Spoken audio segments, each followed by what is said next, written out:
하나님의 말씀, 오늘의 말씀은 신약 성경 로마서 3장 23절로 26절 말씀입니다. 로마서 3장 23절로 26절까지의 말씀입니다.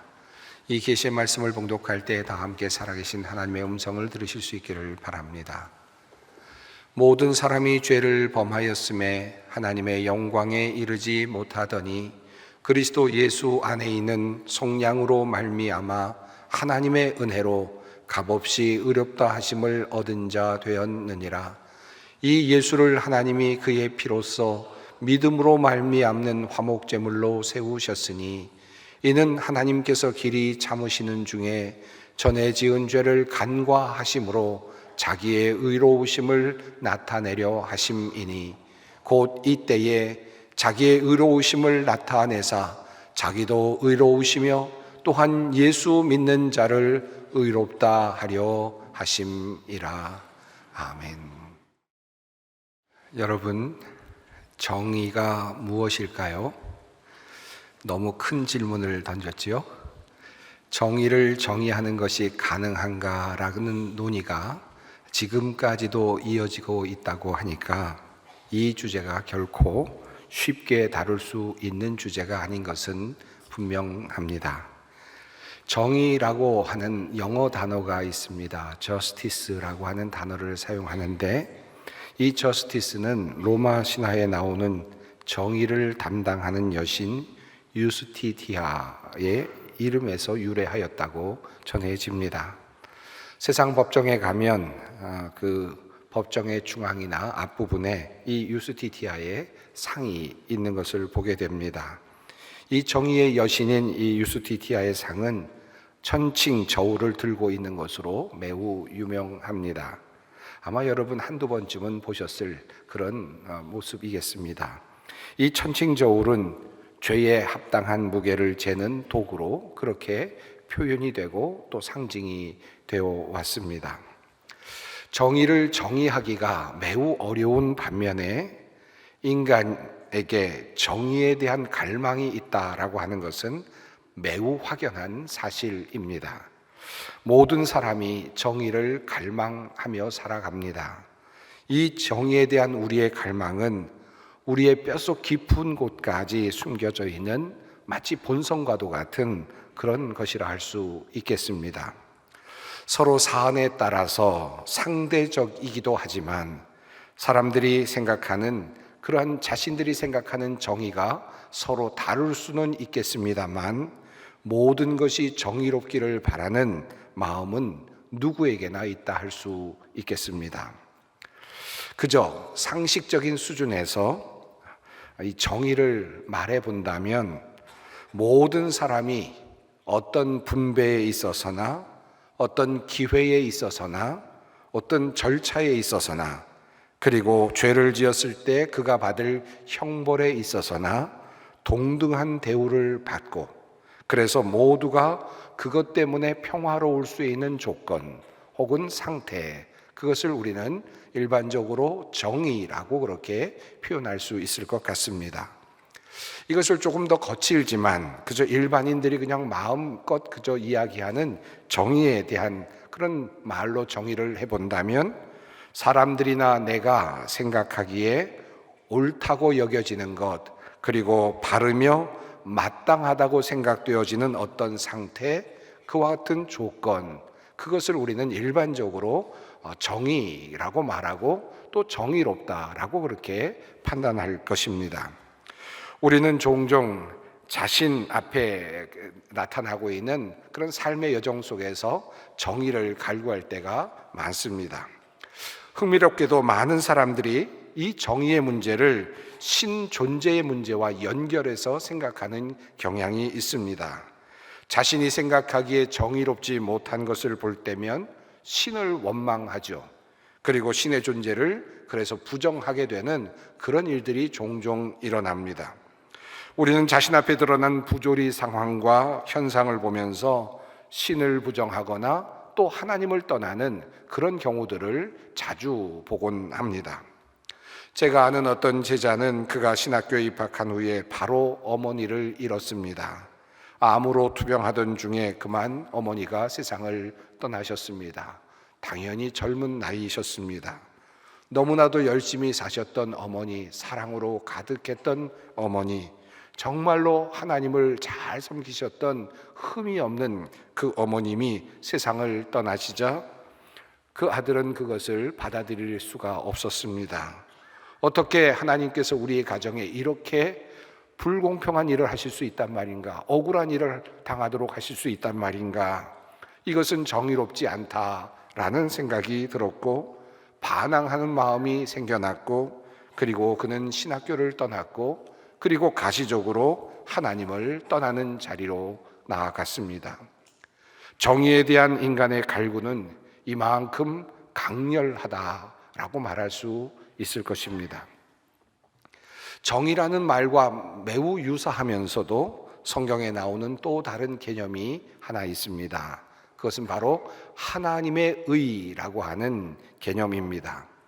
정의라고 하는 말이 인간의 생각의 범위 안에서의 의라고 한다면, 하나님의 의는 하나님의 관점에서 보시는 의입니다.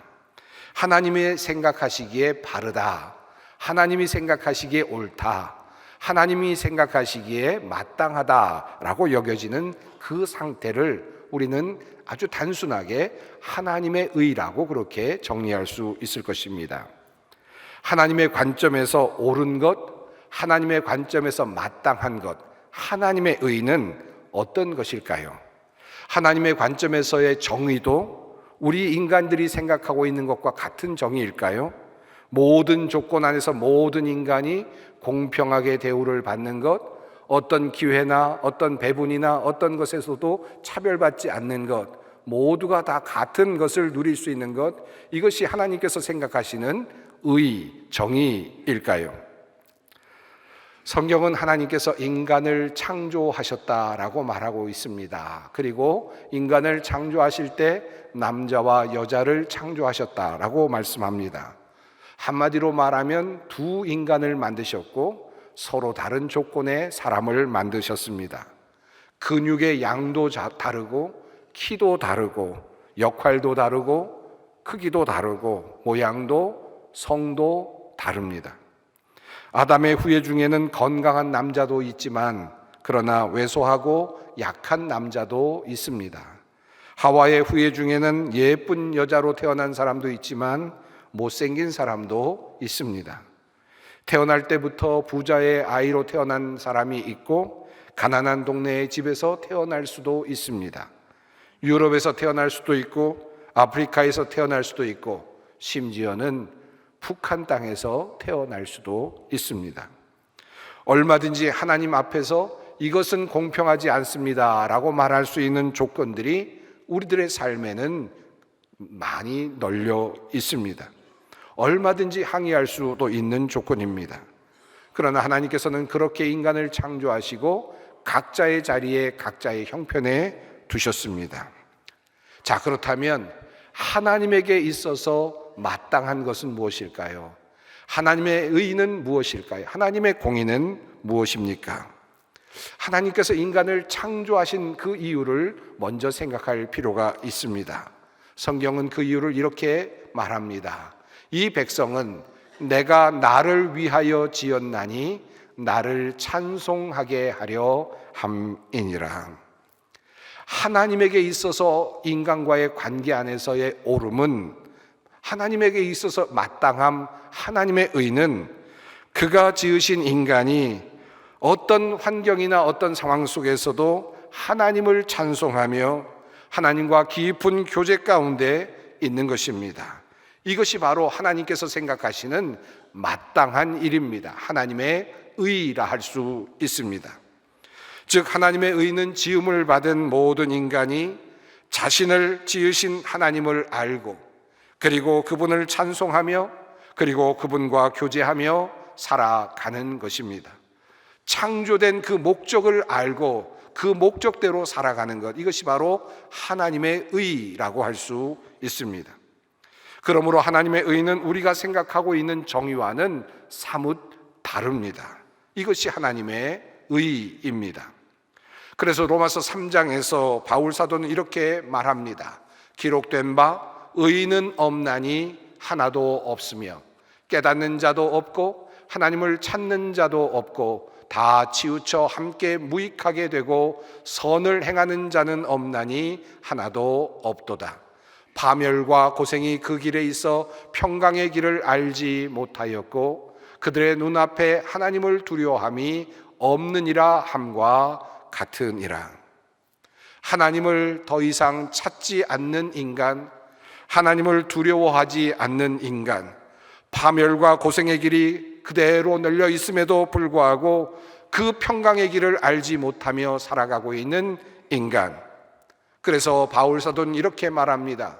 모든 사람이 죄를 범하였음에 하나님의 영광에 이르지 못하더니. 모든 사람이 죄를 범하였다라고 하는 이 말씀의 뜻은 모두가 다 도덕적인 흠결이 있다라는 말씀을 넘어서는 말씀입니다. 모든 사람이 죄를 지었다라고 하는 이 말씀은 모든 사람이 누구나 다 율법을 지키지 못할 그 정도의 처지에 있다라는 말씀을 넘어서는 말씀입니다. 모든 사람이 죄를 범하였다라는 말씀의 본뜻은 모든 사람이 하나님께서 원하시는 마땅함, 하나님의 의, 하나님의 정의에 도달하지 못하였다라고 하는 말씀입니다. 본래의 목적인 하나님의 뜻에 순종하며 하나님을 찬송하며 하나님과의 친밀한 교제 가운데서 살아가는 그러한 창조의 목적을 달성하는 그런 인간이 되지 못하였다라고 하는 뜻입니다. 최초의 인간인 아담과 하와로부터 시작된 하나님을 떠난 인간의 모습, 그래서 우리는 운명적으로 그리고 본능적으로 그리고 본성에 있어서 하나님을 떠나려고 하는 인간입니다. 우리는 이것을 조금 어려운 말로 원죄라고 그렇게 표현하기도 합니다. 찬송하는 존재로 우리를 만드신 그 창조의 목적에 우리가 부합하지 못하는 것입니다. 마땅하지 못한 상태의 인간, 바로 그 모습이 죄인의 모습입니다. 그래서 하나님의 의가 이루어지지 못하였고 그런 의미에서 우리 모두는 죄인이라 할 수 있습니다. 아담과 하와 이후에 모든 인류가 그 죄에서 벗어나지 못하고 있었음은 성경이 우리에게 끊임없이 증언하고 있는 내용이기도 합니다. 그래서 하나님께서는 나름 애를 쓰시죠. 한 백성을 선택하셨습니다. 그리고 한 백성과 언약을 맺으시고 그 백성들에게 율법을 주시면서 너희가 이 율법을 잘 지켜 행하면 그것으로서 내가 너희와 함께 친밀한 교제 가운데 있는 것으로 알겠다라고 그렇게 인정하시기로 작정하시고 그들에게 율법을 주셨습니다마는 그러나 그들은 그 율법을 제대로 지켜내지 못하였습니다. 하나님께서는 그러자 또 그들에게 제사를 허락하시면서 너희가 율법을 잘 지키지 못할 때에는 제사를 드려서 그것을 회복하고 하나님께로 나오려고 하는 그 마음을 너희가 표현하며 하나님께 나오기를 바라는 그런 길을 열어주셨습니다. 그들은 매일같이 예배를 드리고 제사를 드렸지만 그러나 그들의 마음은 제사에 있지 않았고 그들의 마음은 하나님을 향하여 있지 않았습니다. 마음은 하나님과 멀리 있었습니다. 한마디로 말하면 하나님께서 그토록 인간을 창조하시고 인간과 하나님과의 친밀한 교제 가운데 있기를 원하셨던 그 하나님의 소원이 이루어지지 못하였던 것입니다. 그래서 하나님께서는 새로운 계획을 세우십니다. 바로 자신의 아들이신 예수 그리스도를 이 땅에 보내셔서 인간의 몸을 입게 하시고 하나님께 순종하며 그 뜻을 따르며 하나님만을 찬송하는 길을 걷게 하십니다.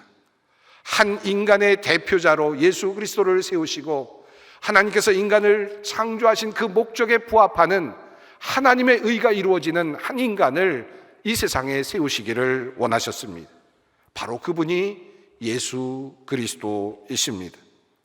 바로 예수께서 그 일을 감당해 내십니다. 바로 이러한 예수 그리스도의 모습을 빌립보서는 이렇게 증언합니다. 그는 근본 하나님의 본체시나 하나님과 동등됨을 취할 것으로 여기지 아니하시고 오히려 자기를 비워 종의 형체를 가지사 사람들과 같이 되셨고 사람의 모양으로 나타나사 자기를 낮추시고 죽기까지 복종하셨으니 곧 십자가에 죽으심이라. 인간의 대표로서 하나님을 향한 자발적인 순종, 하나님과의 깊은 교제를 이루기 위하여 이 땅에 내려오신 예수님께서는 죽음의 자리까지 순종하며 나아가셨습니다. 십자가의 자리까지 인간의 대표를 역임하시며 자임하시면서 그 길을 따라가셨습니다. 이러한 예수 그리스도의 순종이 하나님께 기쁨이 됩니다. 하나님께서 생각하시는 정의가 예수 그리스도를 통하여 드디어 이루어지게 되는 것입니다. 인간과 하나님과의 그 창조의 목적의 그 관계가 예수 그리스도 안에서 드디어 이루어지게 된 것입니다. 그러므로 하나님이 그를 지극히 높여 모든 이름 위에 뛰어난 이름을 주사 하늘에 있는 자들과 땅에 있는 자들과 땅 아래에 있는 자들로 모든 무릎을 예수의 이름에 꿇게 하시고 모든 입으로 예수 그리스도를 주라 시인하여 하나님 아버지께 영광을 돌리게 하셨느니라. 하나님께서 예수를 우리의 구주로 세우신 이유는 예수님이 하나님의 의를 이루신 유일하신 분이시기 때문입니다. 그래서 그 예수를 통하여 모든 인류를 구원하시기를 원하시는 그런 계획을 만들어 가셨습니다. 이것이 바로 하나님의 뜻입니다. 그래서 이제는 하나님의 구원의 계획이 예수님의 그러한 사역을 통하여 이루어집니다. 바로 이것이 또 다른 하나님의 마땅하고 옳은 일이 됩니다. 그러므로 예수님께서 우리의 모든 죄를 짊어지셨다라는 의미는 여러 가지 의미로 해석할 수 있겠습니다만 오늘 이 이야기의 맥락에서 본다면 인간의 끊임없는 불순종을 예수 그리스도의 십자가의 단 한 번의 순종으로 상쇄시키시고 소멸시키셨다는 의미입니다. 그리고 하나님께서 이 단번에 드려지신 예수 그리스도의 희생을 영원한 희생 제사로 속죄의 제물로 받으셨다는 의미입니다. 그래서 오늘의 본문은 우리에게 증언합니다. 하나님께서는 이 예수를 속죄의 제물로 내주셨습니다. 그것은 그의 피를 믿을 때에 유효합니다. 하나님께서 이렇게 하신 것은 사람들이 이제까지 지은 죄를 너그럽게 보아 주심으로써 자기의 의를 나타내시려는 것이었습니다. 하나님께서 인간을 처음 창조하셨을 때 하나님께서 원하신 의는 그 인간과 친밀한 관계 안에 있는 것입니다. 이것이 하나님의 의였습니다. 그러나 끊임없이 실패를 거듭한 후에 예수 그리스도를 세우시고 한 사람 예수 그리스도를 통하여 하나님과 친밀한 한 관계, 하나님의 의를 이루신 다음에는 그 예수를 구주로 고백하며 그 예수를 따르는 모든 사람들의 죄를 간과하시기로 작정하셨다는 것입니다. 예수를 믿는 모든 사람들을 하나님의 의로, 하나님의 구원의 계획 안에 포함시키시기로 작정하셨다는 말씀입니다. 이것이 바로 하나님께서 세우신 또 다른 의입니다. 예수 안에서 얻는 구원, 믿음으로 얻는 구원, 이것이 바로 하나님께서 새롭게 예수 그리스도 안에 세우신 의, 정의입니다. 하나님에게 있어서 마땅한 것이요 옳은 것이라 할 수 있습니다. 모든 사람이 죄를 범하였음에 하나님의 영광에 이르지 못하더니 그리스도 예수 안에 있는 속량으로 말미암아 하나님의 은혜로 값없이 의롭다 하심을 얻은 자 되었느니라. 사랑하는 성도 여러분, 오늘은 예수님께서 십자가를 지시기 위해 예루살렘 성으로 올라가신 그 날을 기억하는 종려주일입니다. 우리를 구원하소서 호산나를 외치는 사람들, 그들은 로마의 지배 아래에서 독립을 꿈꾸며 예수님에게 희망을 걸었던 사람들이었습니다. 예수님께서 예루살렘으로 들어오실 때 우리의 장군이 되어주시고 이 나라를 독립시켜 주실 분으로 생각하면서 호산나 우리를 구원하소서라고 외쳤습니다. 이스라엘을 열방의 압제하에서 건져낼 영웅으로 생각하면서 예수님을 영접하였던 것입니다. 당시의 이스라엘 사람들에게 나라의 독립은 그들이 바라고 있었던 꿈이었을 것입니다. 그들이 생각하고 있는 정의였을 것입니다. 다른 나라의 지배 아래에 있는 것은 정의로운 일이 아니다. 우리도 다른 나라처럼 독립하여 자주권을 지키고 열방들에게 세금을 빼앗기지 않으며 피지배 민족이라고 해서 차별을 받지 않으며 그리고 그렇게 자유롭게 살아가는 것이 정의로운 것이다 라고 생각하면서 그렇게 예수님을 바라보며 호산나를 외쳤을 것입니다. 하지만 정작 예수님은 사람들이 생각하는 그 정의를 이루기 위해 예루살렘으로 오르시지 않으셨습니다. 하나님의 의, 하나님의 정의를 완성하시고자 하셨습니다. 하나님의 뜻에 철저히 복종하는 한 사람으로 하나님을 진정으로 사랑하고 이웃을 내 몸과 같이 사랑하라고 하신 그 하나님의 말씀을 온몸으로 완전하게 지켜내는 한 인간으로 십자가의 자리까지 그리고 죽음의 자리까지 내려가셨습니다. 그 순종의 모습으로 하나님 앞에서 의를 이루어 내신 것입니다. 그렇게 하심으로 우리 모두를 구원하십니다. 새한글 성경은 이 비밀을 이렇게 번역합니다. 이 예수님을 하나님은 죄 덮는 제물, 화목 제물로 내놓으셨습니다. 죄 덮음은 믿음을 통해 얻어지며 그분의 피 덕분에 가능한 것입니다. 이미 저지른 죄들을 못 본 채 해 주심으로써 하나님이 자신의 의를 나타내려 하신 것입니다. 이제 하나님의 의는 이것입니다. 오직 예수님에게만 집중하며 예수님께서 이루신 그 친밀함과 순종을 바라보며 다른 이들이 저지른 죄를 못 본 채 하심으로 모든 믿는 자들을 구원하시기로 작정하셨다. 바로 이것이 하나님의 의입니다. 죄 없는 인간, 그 예수를 십자가에 매단 것은 인간적인 관점에서 본다면 정의롭지 못한 일이죠.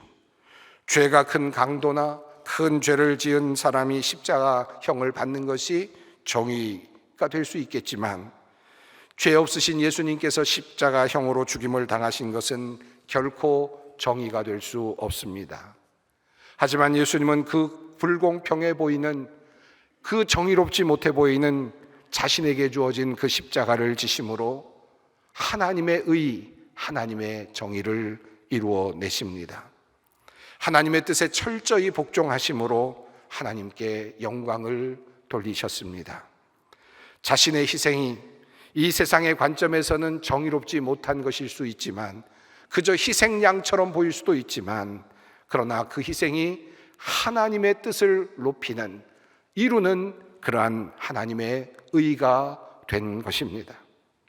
그러므로 하나님의 의는 우리 인간들이 생각하고 있는 정의의 관점을 넘어선 곳에 존재합니다. 내가 생각하는 범위 안에서, 세상의 범주 안에서만 정의를 논한다면 우리는 자칫 진정한 하나님의 의를 놓칠 수 있습니다.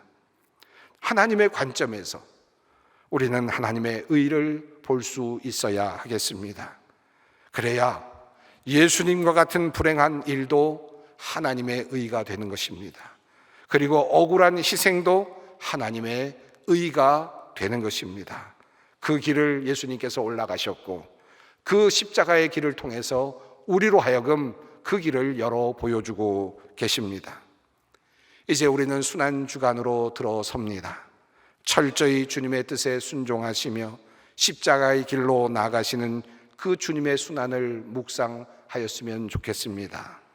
하나님의 기쁨이 된 그 예수님의 삶의 길, 그 순환의 길, 그리하여 하나님의 의가 되신 그 예수님의 길을 다시 우리의 마음에 새기는 절기가 되기를 바랍니다.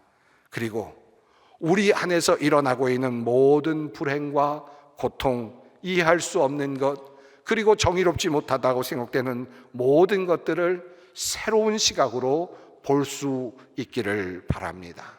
하나님의 의, 하나님의 뜻, 하나님 안에서 이것은 마땅하다라는 그 마음으로 나의 모든 현실을 다시 볼 수 있는 그러한 귀한 복된 절기가 되시기를 바랍니다.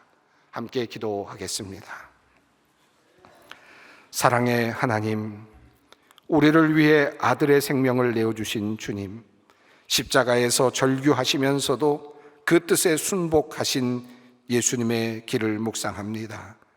예수님의 십자가는 이 땅에서 보기에는 불행한 일이요 정의롭지 못한 일이었지만 그 십자가와 죽음, 그 순종을 통하여 하나님의 의를 이루신 것을 다시 기억합니다. 희생과 순종을 통하여 이루신 하나님의 의를 생각하며 우리의 삶도 다시 돌아보게 하시옵소서. 세상의 현실 속에서 불평하고 원망하는 우리가 되지 않게 하시고 고난의 현실 속에서 하나님의 큰 뜻을 헤아리며 순종하는 우리가 되게 하여 주시옵소서. 주님의 고난이 또렷이 새겨지며 우리의 마음이 새롭게 되는 귀한 순환주간이 되게 하여 주시옵소서. 예수님의 이름으로 기도드립니다. 아멘.